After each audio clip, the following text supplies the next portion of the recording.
qui nous est donné, fait de nous tous des fils de Dieu, appelés à la liberté.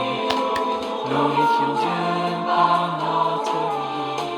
Et de l'amour de notre Dieu, Fils de lumière, celle de la terre, d'amour au cœur du monde, par la puissance de l'Esprit. Esprit Saint qui nous est donné, fait de nous tous des fils de Dieu, appelés à la liberté.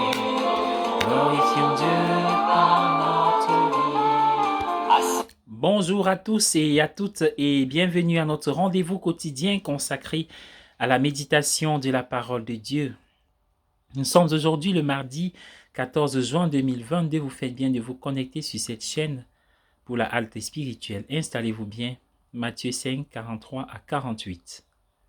On considère souvent comme allant de soi que la règle d'or, aime ton prochain comme toi-même, est l'essence de l'évangile. Ce n'est pas le cas. Je connais plusieurs personnes dont je fuirais 1 kilomètre s'ils menaçaient de m'aimer comme ils s'aiment eux-mêmes. Lorsqu'on a demandé à Jésus quel était le plus grand commandement de la loi mosaïque, il a bien sûr répondu en citant ce commandement. Mais lorsqu'il parlait de lui-même, il disait « Aimez-vous les uns les autres comme je vous ai aimé. » C'est très différent. La lecture de l'Évangile est une nouvelle formulation de l'amour chrétien. Aimez vos ennemis est le sommet de l'amour. Oui, les auteurs du Nouveau Testament ont utilisé le mot agapé, un mot obsolète auquel ils ont su donner un nouveau sens pour désigner le type d'amour qui animait Jésus. Ils auraient pu utiliser le mot philia, qui signifie amitié, mais ce nouveau type d'amour était encore plus large et plus profond que l'amitié. Il était si vaste qu'il incluait même les ennemis. Aimer vos ennemis est une chose si étonnante qu'elle doit être la voix de Dieu et d'aucun autre. Dans certaines religions, il est normal de souhaiter et même de prier la vengeance de ses ennemis et de se réjouir de leur souffrance. L'agapé innove, c'est l'amour de Dieu, inconditionnel et illimité. Nous devrions peut-être nous étonner qu'il y en ait tant dans le monde, plutôt que si peu.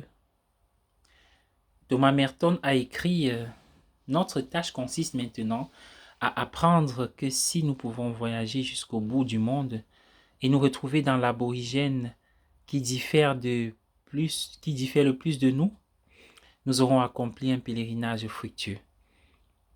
C'est pourquoi le pèlerinage est nécessaire. Sous une forme ou une autre, rester assis chez soi et méditer sur la présence divine ne suffit pas à notre époque. Il faut arriver au bout d'un long voyage et voir que l'étranger que nous y rencontrons n'est autre que nous-mêmes, ce qui revient à dire que nous trouvons le Christ en lui. Bonne journée à tous et à chacun. Son image, il nous a fait s'aimer comme il nous aime. Sa ressemblance reste gravée au fond des cœurs de ceux qui l'aiment. Allons. Et de nous tous des fils de Dieu, appelés à la liberté. Glorifions Dieu par notre